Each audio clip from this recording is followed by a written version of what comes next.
என்னை பார்த்து சொல்கிறீர்கள் என் தந்தையின் கோட்டாவில் நான் படித்தேன் என்று நான் கேட்கிறேன். உதயநிதியை துணை முதலமைச்சராக வைத்திருக்கிறீர்களே, யாருடைய கோட்டாவில் வைத்திருக்கிறீர்கள்? முதலமைச்சர் ஸ்டாலின் அவர்களே, இன்று ஸ்டாலின் அவர்கள் முதலமைச்சராக உட்கார்ந்து இருக்கிறீர்களே, நான் சிறு வயதிலிருந்து பார்த்திருக்கிறேன். அந்த கட்சிக்கு ஓடி ஓடி உழைத்தவர்கள் நாஞ்சில் மனோகரன், மதியழகன், கே.ஏ. கிருஷ்ணசாமி, அன்பழகன், இவர்களை எல்லாம் விட்டு ஸ்டாலின் அவர்களே உட்கார்ந்து இருக்கிறீர்களே, எந்த கோட்டாவில் உட்கார்ந்து இருக்கிறீர்கள்? இரண்டு பேரை பார்த்தா ரொம்ப பாவமா இருந்தது. அண்ணன் டி.ஆர். பாலு அவர்கள், அண்ணன் துரைமுருகன் அவர்கள் ஓரமாக உட்கார வைக்கப்பட்டிருந்தார்கள். இதுதான் சமூக நீதியா?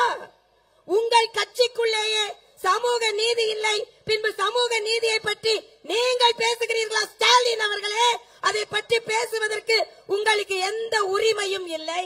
திமுக எப்படி இருக்கு? ஹிந்தி தெரியாது போடா. சரி, ஹிந்தி தெரியாது போடா. அகநானூறு தெரியுமா? தெரியாது. புறநானூறு தெரியுமா? தெரியாது. 200 தெரியுமா? தெரியும். ஏனென்றால் நாங்களெல்லாம் 200 ஊபிஸ், அதனால 200 எங்களுக்கு தெரியும். ஸ்டாலின் அவர்களே, சாமானிய வீட்டு குழந்தைகள் படிக்க கூடாது, ஆனால் செல்வந்தர்கள் வீட்டு குழந்தைகள் படிக்க வேண்டும் என்று சொன்னால் உங்களுக்கு தமிழக மக்கள் மன்னிப்பே கொடுக்க மாட்டார்கள். நீங்கள் நிச்சயமாக வீட்டிற்கு சென்றே ஆக வேண்டும் என்பதை இந்த மலைக்கோட்டையில் நாங்கள் உறுதிமொழி ஏற்கிறோம். என்னை பார்த்து அது இது என்னன்னு கேட்டா ஒருத்தர் ட்விட்டர்ல எழுதுறாரு, என்னோட அவருக்கு 15 வயசு பெரியவராம், அதனால அது இதுன்னு எழுதுவாராம். தமிழ் மொழியை வளர்க்கிறேன் என்று கலைஞர் கனிமொழியை தானே வளர்த்தார். தமிழ் மக்களை பாதுகாக்கிறேன் என்று தம் மக்களை தானே பாதுகாத்தார். தமிழகத்தில் தாமரை மலர்ந்தே தீரும். மலைக்கோட்டை நகரம் திருச்சியிலே இப்பொழுது கோட்டையில் அமர்ந்திருப்பவர்களை வீட்டுக்கு அனுப்பிவிட்டு நாளை பாரதிய ஜனதா கட்சியின் கூட்டணி ஆட்சி கோட்டையை பிடிக்க போகிறது என்பதற்கு மலைக்கோட்டையில் கூட்டம் நடந்து கொண்டிருக்கிறது. யார் சொன்னது திருச்சியில் கடல் இல்லை என்று? கடல் அலை இல்லை என்றாலும் தலைகளாக அலைகள் வீசிக்கொண்டிருக்கிறது. ஆக இங்கே வந்து எவ்வளவு சவால்கள் இருந்தாலும் இங்கே வந்து அமர்ந்திருக்கும் என் பாரதிய ஜனதா கட்சி தொண்டர் ஒவ்வொருவருக்கும் பாதம் தொட்டு எனது வணக்கத்தை நான் தெரிவித்துக் கொள்கிறேன். இன்னும் பல தலைவர்கள் பேச இருக்கிறார்கள். ஒன்றை சொல்கிறேன். மரியாதைக்குரிய தம்பி அண்ணாமலை இங்கே அமர்ந்திருக்கிறார். அண்ணாமலை அவர்களின் அப்பா மரியாதைக்குரிய குப்புசாமி அவர்களின் மகன் அண்ணாமலை அவர்களே, தம்பியே தலைமை ஏற்கவா என்று நாங்கள் சொல்கிறோம். ஆனால் நேற்றைய தினம் ஒரு கூட்டத்தை முத்துவேல் கருணாநிதியின் மகன் கூட்டியிருந்தார். அந்த கூட்டம் எப்படி நடந்தது என்பதை சற்றே சிந்தித்து பாருங்கள். நடத்தியது முத்துவேல் கருணாநிதியின் மகன். அதில்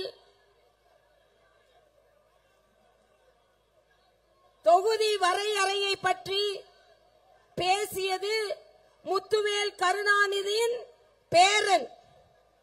அங்கே தீர்மானங்களை நிறைவேற்றியது முத்துவேல் கருணாநிதியின் மகள். ஆக நாங்கள் இங்கே ஒரு விவசாயியான மரியாதைக்குரிய குப்புசாமி அவர்களின் மகன் தம்பி அண்ணாமலையே தலைமை ஏற்க வா என்று சொல்லிக் கொண்டிருக்கிறோம். ஆனால் அங்கே நடத்துபவர் முத்துவேல் கருணாநிதியின் மகன், அதை முன்னிறுத்துவர் முத்துவேல் கருணாநிதியின் பேரன், தீர்மானங்களை வடிவமைப்பது முத்துவேல் கருணாநிதியின் மகள். இதுல எனக்கு 2 பேரை பார்த்தா ரொம்ப பாவமா இருந்தது. அண்ணன் டி.ஆர். பாலு அவர்கள், அண்ணன் துரைமுருகன் அவர்கள் ஓரமாக உட்கார வைக்கப்பட்டிருந்தார்கள். இதுதான் சமூக நீதியா? உங்கள் கட்சிக்குள்ளேயே சமூக நீதி இல்லை, பின்பு சமூக நீதியை பற்றி நீங்கள் பேசுகிறீர்களா? ஸ்டாலின் அவர்களே, அதை பற்றி பேசுவதற்கு உங்களுக்கு எந்த உரிமையும் இல்லை. இன்னொன்றையும் நான் சொல்கிறேன். இன்றைய காலகட்டத்தில் மரியாதைக்குரிய பாரத பிரதமர் நரேந்திர மோடி அவர்கள் சாமானிய மக்கள் கூட உயர்கல்வி கற்க வேண்டும் என்பதற்காகத்தான் புதிய கல்விக் கொள்கையை கொண்டு வந்திருக்கிறார். அதனால் மோடி அவர்களுக்கு 1 கோடி வணக்கங்களை என்னால் சொல்ல முடியும். ஆனால் திமுக எப்படி இருக்கு? ஹிந்தி தெரியாது போடா. சரி, ஹிந்தி தெரியாது போடா. அகநானூறு தெரியுமா? தெரியாது. புறநானூறு தெரியுமா? தெரியாது. 200 தெரியுமா? தெரியும். ஏனென்றால் நாங்களெல்லாம் 200 ஊபிஸ், அதனால 200 எங்களுக்கு தெரியும். ஆக ஹிந்தி தெரியாது போடாம்பீங்க.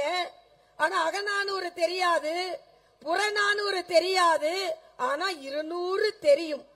ஆனால் உங்களிடம் ஒன்றை சொல்லிக் கொள்கிறேன். ஸ்டாலின் அவர்களே, சாமானிய வீட்டு குழந்தைகள் படிக்க கூடாது, ஆனால் செல்வந்தர்கள் வீட்டு குழந்தைகள் படிக்க வேண்டும் என்று சொன்னால் உங்களுக்கு தமிழக மக்கள் மன்னிப்பே கொடுக்க மாட்டார்கள். நீங்கள் நிச்சயமாக வீட்டிற்கு சென்றே ஆக வேண்டும் என்பதை இந்த மலைக்கோட்டையில் நாங்கள் உறுதிமொழி ஏற்கிறோம். இன்றைய காலகட்டத்தில் எதற்காக நாம் இங்கே கூடியிருக்கிறோம்? பொய் பிரச்சாரம் செய்து கொண்டே இருக்கிறார்கள். பாரதிய ஜனதா கட்சி இந்தியை திணிக்கப் போகிறது என்று சொல்கிறார்கள். இல்லை, நாங்கள் திணிக்கப் போவதில்லை, இந்திய மொழியை படியுங்கள் என்று சொல்கிறோம். ஆனால் நீங்கள் இப்படி சொல்லிக் கொண்டே இருக்கிறீர்கள். தமிழையாவது ஒழுங்கா படிக்கிறீர்களா? நான் ஏற்கனவே சொன்னதை போல அண்ணன் துரைமுருகன் அவர்களும் அண்ணன் டி.ஆர். பாலு அவர்களும் ஒரு ஓரத்தில் உட்கார்ந்து இருக்காங்க. திராவிட முன்னேற்ற கழக தொண்டர்களை உங்களிடம் ஒன்றை கேட்டுக்கொள்கிறேன். ஒரு குடும்பம் வாழ்வதற்காக, ஒரு கூட்டம் என்றால் அந்த குடும்பத்தை சார்ந்தவர்கள் பேசுவதற்காக, அந்த குடும்பத்தை சார்ந்தவர்கள் அனுமதிக்காக, அவர்கள் அனுபவிக்க வேண்டும் என்று ஓடோடி உழைக்க போகிறீர்களா? இல்லை என்றால் பாரதிய ஜனதா கட்சி போன்ற சமூக நீதியை பின்பற்றும் கட்சியை நீங்கள் ஆதரிக்க போகிறீர்களா என்று நான் கேட்டுக்கொள்கிறேன். வருங்காலத்தில் 2026 திராவிட முன்னேற்ற கழக தொண்டர்கள் பாரதிய ஜனதா கட்சிக்கு பணியாற்றுவார்கள் என்பதை நான் தெரிவித்துக் கொள்கிறேன்.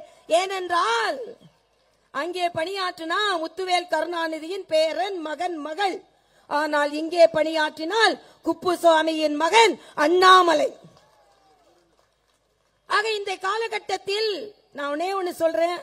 RS பாரதின்னு ஒரு அண்ணன் இருக்கார். நாம அப்படிலாம் சொல்ல மாட்டோம். நாம மோடின்னு சொல்லிதான் பழக்கம், நம்மளுக்கு கேடின்னு சொல்லிலாம் பழக்கம் கிடையாது. ஆனா அவர்கள் சொல்வதை போல நீங்க சொன்னா, தொண்டர்கள் சொன்னால் அதை நான் ஒத்துக்கொள்கிறேன். சொல்றாரு என்னை பார்த்து, அது இது என்னன்னு கேட்டா ஒருத்தர் ட்விட்டர்ல எழுதுறாரு, என்னோட அவருக்கு 15 வயசு பெரியவராம், அதனால அது இதுன்னு எழுதுவாராம். நான் இன்று மருத்துவராக உங்கள் முன்னால் நின்று கொண்டிருக்கிறேன். தொண்டர்களை உங்களிடம் சொல்கிறேன், இதை பக்கத்தில் உள்ள தஞ்சை மருத்துவக் கல்லூரியில் தான் நான் படித்தேன். இன்று கூட புன்னைநல்லூர் மாரியம்மனை பார்த்து எழுதிவிட்டு நான் வந்தேன். சென்னையில் பிறந்த எனக்கு அன்பை சொல்லிக் கொடுத்தது இந்த தஞ்சை மண். சாமானிய மக்களின் வாழ்வை சொல்லிக் கொடுத்தது இந்த தஞ்சை திருச்சி மண். ஒரு பரீட்சையில் கூட ஃபெயில் ஆகாத மாணவி நான். உயர்கல்வி படித்திருக்கிறேன். இதுவரை இந்தியாவில் ஒரு சிலரே படித்திருக்கின்ற பீட்டல் தெரப்பி என்ற படிப்பை படித்திருக்கிறேன். ஆனால் என்னை பார்த்து சொல்கிறீர்கள் என் தந்தையின் கோட்டாவில் நான் படித்தேன் என்று. நான் கேட்கிறேன், உதயநிதியை துணை முதலமைச்சராக வைத்திருக்கிறீர்களே, யாருடைய கோட்டாவில் வைத்திருக்கிறீர்கள்?